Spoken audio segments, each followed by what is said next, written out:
নমস্কাৰ। পোনপ্ৰথমে সকলোলৈ আমাৰ TICS এডুকম চেনেলটোলৈ আপোনালোকক স্বাগতম জনাইছোঁ।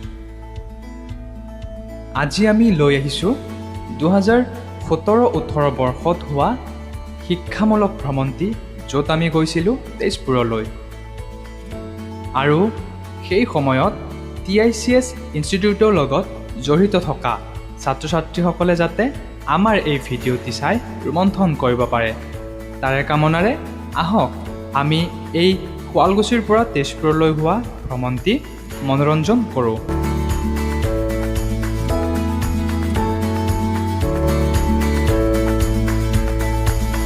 আমি ইয়াৰ পৰা যাত্ৰা আৰম্ভ কৰিছিলোঁ ৰাতিপুৱা 6 বজাত, আৰু আমি সকলোৱে এই যাত্ৰা হাঁহি আৰু আনন্দেৰে আৰম্ভ কৰিছিলোঁ।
তাত আমাৰ বাবে যিখিনি চাব লগা ঠাই আছিলে, যেনে মহাভৈৰৱী মন্দিৰ, ভৈৰৱকুণ্ড, ইক' পাৰ্ক ইত্যাদি, এনেকুৱা বিভিন্ন ধৰণৰ ঠাই আমি তাত চাইছিলোঁ।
এনেদৰে সকলো ছাত্ৰ ছাত্ৰী বা হতাশৰ ব্যক্তি আমাৰ লগত ভালদৰে থাকে আৰু সকলোৱে যোগাযোগ কৰি থাকিব পাৰে যিকোনো কম্পিউটাৰ ৰিলেটেড কাৰণত বা অন্য কিবা সহায়ৰ বাবে। তো সকলোকে আমাৰ ভিডিঅ'টি অন্তিম মুহূৰ্তলৈ চোৱাৰ বাবে ধন্যবাদ।